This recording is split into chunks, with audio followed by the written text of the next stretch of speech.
Ce bus hydrogène, c'est une première pour la Vendée, c'est une des premières en France. En tout cas, c'est la première pour de l'hydrogène vert produit vraiment en Vendée. Nous, collectivités, devons montrer l'exemple. Effectivement, ce sont des bus qui sont un peu chers, mais nous devons montrer l'exemple pour que la transition énergétique se fasse partout en France. C'est le rôle des collectivités locales.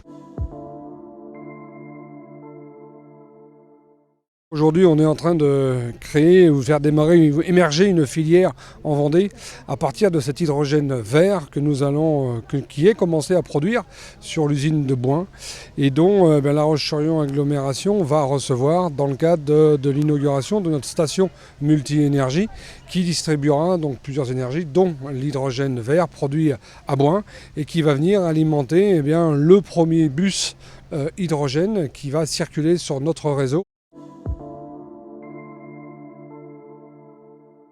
C'est un investissement qui est assez important. Alors, il y a un objectif qui est clairement un objectif de verdissement en fait, de notre flotte pour être le moins polluant possible. Donc ça, c'est vraiment un objectif à long terme.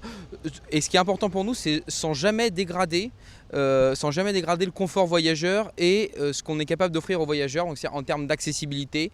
Donc c'est d'avoir un bus qui apporte les mêmes conditions qu'un bus traditionnel, mais avec tous les avantages que peuvent apporter une mobilité 100% décarbonée, 100% propre.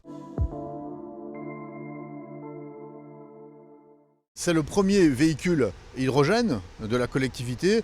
D'autres, bien sûr, suivront, d'autres bus, des camions, d'autres véhicules viendront compléter cette flotte automobile. L'idée, c'est vraiment un renouvellement de notre parc progressif, donc de remplacer des bus qui fonctionnent aujourd'hui au gasoil avec des bus qui fonctionnent soit au biogène V, soit à l'hydrogène, ou soit 100% électrique. Mais en fait, l'idée, c'est de trouver vraiment le mix énergétique qui corresponde à nos usages, à nos besoins, sans jamais dégrader, c'est vraiment important pour nous, sans jamais dégrader l'offre voyageur.